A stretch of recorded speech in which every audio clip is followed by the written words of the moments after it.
Hello বন্ধুরা, technical science YouTube চ্যানেলে আপনাদের স্বাগতম। বন্ধুরা, আজকের এই ভিডিওতে আমি ভোডাফোন আইডিয়া কোম্পানি বা ভিআই কোম্পানি সম্পর্কে আপনাদের সঙ্গে আলোচনা করব। কারণ ভোডাফোন আইডিয়া কোম্পানির তরফ থেকে একটা রিপোর্টকে পাবলিশ করা হয়েছে। আপনারা জানেন recently Vodafone Idea company market থেকে একটা হিউজ অ্যামাউন্টে ফান্ডরাইজ করেছে। এখন এই যে টাকা তারা মার্কেট থেকে তুললো, এই টাকাটা তারা কী করবে? ডেফিনেটলি তাদের যে নেটওয়ার্ক ইনফ্রাস্ট্রাকচার আছে সেটা আরও বেশি পরিমাণে বাড়ানোর চেষ্টা করবে, এবং সেই কাজটা ভোডাফোন আইডিয়া কোম্পানি চালু করে দিয়েছে। এবং এমত অবস্থায় ভোডাফোন আইডিয়া কোম্পানি প্রত্যেক ঘন্টাতে each and every hour Vodafone Idea 100টা 4G মোবাইল টাওয়ার কিন্তু ইনস্টল করছে। ভাবতে পারছেন ভোডাফোন আইডিয়া কী রেটে কাজ করছে? সম্পূর্ণ ডিটেলস এই ভিডিওতে আমি আপনাদের সঙ্গে শেয়ার করবো। তো যদি আপনারা এই সম্পর্কে জানতে চান তো অবশ্যই ভিডিওটাকে শেষ পর্যন্ত দেখবেন। আসুন ভিডিওটাকে শুরু করা যাক এবং এই সম্পর্কে পুরো ডিটেলস জেনে নেওয়া যাক।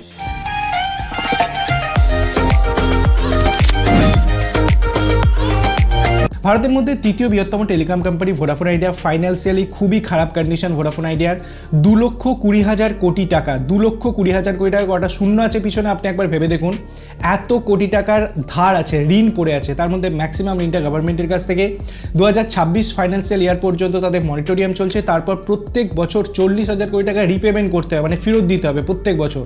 এখন কোম্পানি যদি একটা প্রফিটেবল কোম্পানি হয় তো ডেফিনেটলি এই রিপেমেন্টটা তারা করতে পারে। কিন্তু গত 4-5 বছর ধরে ভোডাফোন আইডিয়া একটা লস মেকিং কোম্পানি, প্রত্যেক মাসে মিলিয়ন্স সাবস্ক্রাইবার হারাচ্ছে এবং প্রত্যেক কোয়ার্টারে বিলিয়ন্স টাকা কিন্তু ভোডাফোন আইডিয়া কোম্পানি এখানে লস করছে। তো এমত অবস্থায় ভোডাফোন আইডিয়া কোম্পানি যদি রিভাইভ করতে চায় তো তাদের নেটওয়ার্ক ইনফ্রাস্ট্রাকচারটাকে আরও বেশি পরিমাণে বাড়াতে হবে। এখন এই নেটওয়ার্ক ইনফ্রাস্ট্রাকচারটা বাড়ানোর জন্য ভোডাফোন আইডিয়া কোম্পানিকে কিন্তু তাদের মোবাইল টাওয়ারের উপর অনেক বেশি জোর দিতে হবে এবং তার জন্য টাকা চাই। রিসেন্টলি ভোডাফোন আইডিয়া কোম্পানি ভারতের মধ্যে সব থেকে বড় এফপিও মানে ফলো অন পাবলিক অফারেন্সকে লঞ্চ করেছিল 18,000 কোটি টাকা, যেটা সাকসেসফুল হয়েছে। তারই সঙ্গে সঙ্গে আরও অনেক ইনভেস্টমেন্ট ফার্ম আছে যেখান থেকে কিন্তু ভোডাফোন আইডিয়া একটা হিউজ ইনভেস্টমেন্ট নিয়েছে এবং আজকের দিন পর্যন্ত 25,000 কোটি টাকা investment Vodafone Idea company market থেকে তুলেছে এবং আরও 35,000 কোটি টাকা তোলার চেষ্টা করছে। এখন এই যে 25,000 কোটি টাকা তুললো, এটা কিন্তু কমপ্লিটলি তাদের ইনফ্রাস্ট্রাকচার ডেভেলপমেন্টের উপর কাজে লাগাচ্ছে।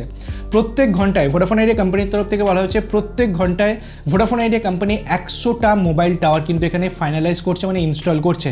এবং ভোডাফোন আইডিয়া কোম্পানি তাদের যে ক্যাপাসিটিটা, মানুষজনকে সার্ভিস প্রোভাইড করার যে ক্যাপাসিটিটা, সেটা কিন্তু আগের থেকে অনেক বেশি পরিমাণে বাড়িয়ে দিয়েছে।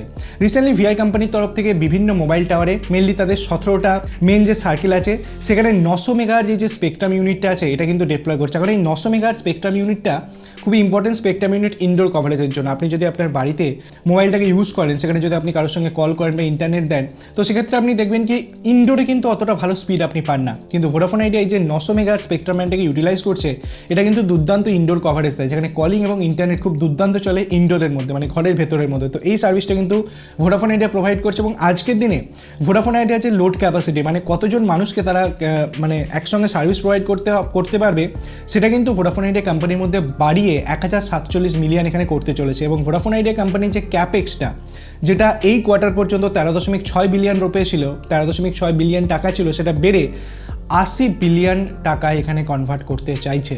তো একটা হিউজ অ্যামাউন্টের ইনভেস্টমেন্ট কিন্তু ভোডাফোন আইডিয়া এখানে নিতে চলেছে। তারই সঙ্গে সঙ্গে তাদের নেটওয়ার্ক ইনফ্রাস্ট্রাকচারটাকে দুর্দান্তভাবে বাড়াচ্ছে। প্রত্যেক ঘন্টায় 100টা করে মোবাইল টাওয়ার ভোডাফোন আইডিয়া এখানে বসাচ্ছে, সেটা একটা দুর্দান্ত খবর। আমি সম্পূর্ণ ডিটেলস আপনাদের সঙ্গে শেয়ার করে দেবো একটা ছোট্ট ভিডিও বানিয়ে। যদি ভিডিওটা ভালো লাগে, নতুন কিছু জানতে পারেন, ভিডিওটিকে লাইক করবেন, ভিডিওটা বন্ধুদের সাথে শেয়ার করবেন এবং চ্যানেলটিকে সাবস্ক্রাইব করতে ভুলবেন না। অনেক ধন্যবাদ ভিডিওটি দেখার জন্য। সবাই খুব ভালো থাকবেন।